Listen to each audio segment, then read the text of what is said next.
Hello, this is Bernardo, episode number 16 of Your Great Life TV.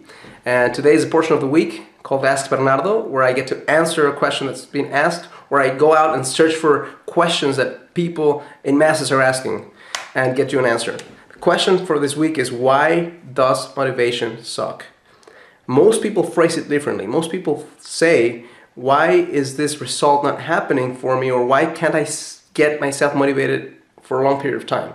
And the real question is because motivation doesn't work. Motivation, in my mind, is something that's very temporary. And these are the two main reasons why I think motivation doesn't work. Number one, because it gives you a false sense of accomplishment. It gives you a false sense that you now have a purpose when you don't. Motivation is when you get excited about something, you don't really think or feel it through, but you think that that excitement, that adrenaline is going to carry you through, and it doesn't. It ultimately ends up failing. And inevitably, if I find somebody who has not been able to get themselves motivated for a long period of time to do something, it's because they're relying on motivation, ideas, thoughts to do this, and that doesn't work. Number two is because it perpetuates the thought in our culture, or the myth in our culture, that nothing can really change. If you're using motivation as your source to guide you through life, and we all know that motivation is not lasting, then because it's not going to work ultimately, it's going to come back and you're going to reinforce the thought that, hey, nothing I really tried ultimately works. The antidote to this is something very simple. It's called purpose. And purpose in life is something that, the way I define it in this context, is coming up with real emotional truths about yourself, not intellectual truths, but things that hit you in your heart of why it really must happen in your life. When you want to create something, when you want to feel something, when you want to be something, if you are able to come up with those emotional, connected reasons of why it must happen for you, it's a lot easier to pull it through than if you're just thinking your way through it, or if you're coming with an external something that's going to carry you through for a long period of time. So the way you do it is you simply come up with enough reasons. Let me give you an example of how at least I do it in my life.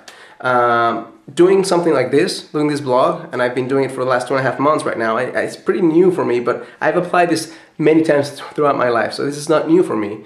The concept of hooking up yourself to a strong reason of why to do this. And let me tell you, you may see 3 minutes of me here in one day, but the whole process, from coming up with the idea, to recording it, to editing, to coming up to ways to promote my blog, to reaching out to more people, takes several hours a day.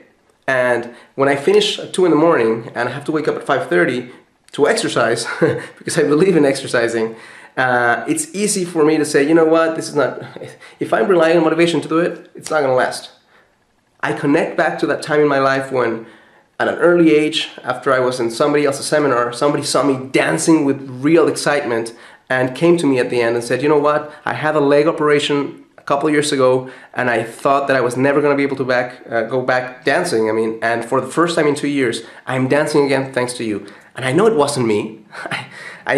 She basically made a decision on her own, but that spark that I ignited in her caused her to be able to enjoy life again and dance again, which is something I think is pretty cool. I look back to the emotion in the eyes of the teenagers, the juvenile delinquents that I was able to help some time ago, and feeling the intensity when they thank you for changing their life. And you know that it's not, if you know how to read people, you know when somebody's lying and when somebody's telling the truth. And you know that in that split second, that person's making some decisions that will last for a lifetime. That, going back to those memories, creates long-lasting purpose, not motivation. So my challenge to you for this week is to find an area in your life where you could definitely use some purpose. If you have not been able to accomplish something for a long period of time, it's time to stop trying to be motivated by something and really take the time. It could take 5 minutes, that's all it takes to change a life. And feel exactly why this is a must in your life. This is not something that could be cool if it happened, but it has to happen in your life. It has to be felt, it has to be completely genuine, it has to come from within. If you're able to do that for the next week, I can guarantee you not only a life of extreme excitement and joy, but also you setting yourself up as an example for many other people to open up and do the same. That's all that I have for today. Any questions or comments, by all means, click on the Read More section below this video and write something. I'll be more than happy to respond. Thank you.